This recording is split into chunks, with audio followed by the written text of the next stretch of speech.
Hey everybody, this is Perch. Let's talk comics and copyright. So comics and copyrights are interesting because there's a little bit of fantasy booking or fantasy feelings in all this, where people really would like the answers to be a little bit different than they are, but unfortunately they're not. But anyway, this mail kind of touches on that.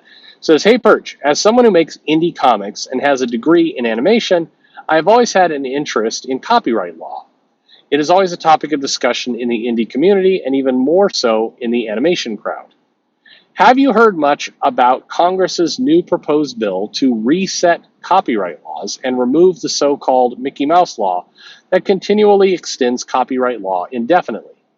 I have. We'll get to it. "I would love to hear your thoughts on what impact it would have on the comic industry to have classic characters like Batman, Superman, and Captain America all fall into the public domain, especially when these characters receive less than respectful treatment by modern creators who are clearly not fans." Love the channel. All right, so I have heard of that law. I think it's very unlikely that that law goes through. The idea of resetting copyrights is one that people flirt with, and I think that right now you're going to see some more attention because there's a desire to kind of poke it to Disney. But unfortunately, if such a law was passed, it would be undoubtedly challenged, and it would get to the Supreme Court. And based on how the Supreme Court has ruled in the past, it is very likely that they would uphold the current copyright law and everything that goes along with it. Anything could happen, and I don't mean to be the Debbie Downer of potentially exciting news, but it's just very unlikely that would occur. There's a lot of money wrapped up in that. Remember that Disney is cheerfully paid billions for Fox, and they're making billions off their movies, and Warner Media Discovery. I mean, they're doing all this stuff where they paid a lot of money to get the copyrights and to get the ownership that they have. And so they will not roll over on this without a massive fight. And it would be a massive, ugly fight. So sad to say, if you're ever speculating on how laws are going to go, it's not the dumbest idea in the world to bet on the person with the most money. Unfortunately, money does make the world go round in this instance, and it does feel like it just feels like they would get ahead of this, and I don't see it happening. I see a lot of cash going into a lot of pockets to prevent this from happening because this IP is very valuable. I also don't believe for a second that characters like Superman and Batman are going to go into the public domain in the next 10 years or so. I know that there's a lot of excitement around the idea. It sounds wonderful. But again, first off, very unlikely it will happen. A very, very strong chance that lobbying will take place in order to keep them. You look at how much money these characters make. They're not going to let go of that ownership again without a huge, huge fight. On top of that, copyright laws, I mean, if stuff starts to expire, then you still don't, I mean, you're getting aspects of the character, but not all of the character. And so it just is unlikely that much would happen. But okay, so that's just the logistics. I don't think anything good is going to happen there for people who are hoping that these copyrights will expire. Now, let's pretend they did. Let's pretend that I'm completely wrong. Congress passes this bill, in 3 years. President DeSantis and the Republican-owned Congress, the Senate and the House, all decide to really, stick it to Disney because, they endured 3 years of heavy lobbying, and DeSantis personally is ready to claim some blood over this company that opposed him. Let's say that world happens, and that these things do fall into the public domain. What would it mean for comics? Well, I think what you would see is you would see Disney and you would see Discovery largely shutter the comic division.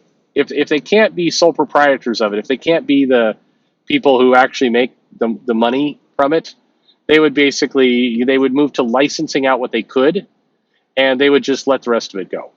Disney in particular is not going to play ball in a world where anyone can do a Spider-Man or a Captain America or some of these characters. They just wouldn't. So if that happened, it could mean great news for indies. I mean, you would see some passion projects. You could see a comic company spring out that tells classic stories. But one aside to all that, I think there's a lot of money to be made for a new comic company to make classic 80s, 90s, 70s, 80s, 90s type comics and put them out and just no nonsense, no frills, put these books out. I think that there's a world where that could happen. The problem is I don't know who would do it. A lot of the people who talk about bringing it back, their motivation is slightly skewed. Their motivation is usually based on being fed up with the ideology that's going on in comics today, and that's rarely a good sign for actually making a good comic company. And you may go, I don't get it, but oftentimes when you see people like that try and go into and do say, they do it out of spite, or they do it out of anger, or they do it out of that kind of defensiveness, it rarely results in a good, honest, true product. It usually results in a lot of marketing that says things like you won't find any SJW politics here on the cover of Captain America. And the reality is people who want a good Captain America or good Spider-Man or good any of these comics, they don't want politics in any direction. They just want good Spider-Man. And it's people seem like they can't help themselves when they try and do a counter, a alternative to stuff like that. They wind up they're not a true alternative. A true alternative to heavy-handed ideology in comics is no ideology in comics, just good adventure stories. But people want to say, no, we're going to put them out and we're going to promote the fact that we're the opposite ideology. And I hate to tell you, but that's still an ideology. You're still doing the wrong thing with these characters. You've just flipped over to doing it for the other side. The right answer is do none. Just tell good, solid stories and don't get involved in the mix. That means a lot of restraint. That means not going and doing interviews where you talk about woke politics and your comic doesn't have woke politics. The opposite of woke politics is just none. It's just not getting involved in that kind of stuff. The opposite of woke politics is not saying I'm anti-woke. That's not the opposite. That's still playing the wrong game. But anyway, if this came to pass and the copyrights all expired and everything else, and or they got struck down, and you could have a company that came out and just did classic 80s, 90s comic storytelling, that'd be great. I mean, that would be, I think, very popular. It would be wonderful. They could, I would love to see it. So I hope it could happen. I don't think it's likely, unfortunately. We can't have nice things. That's the answer. Anyway, thank you very much for the question. I appreciate it. I hope your projects, whatever they are getting off the ground and you have a lot of success. And thanks for listening.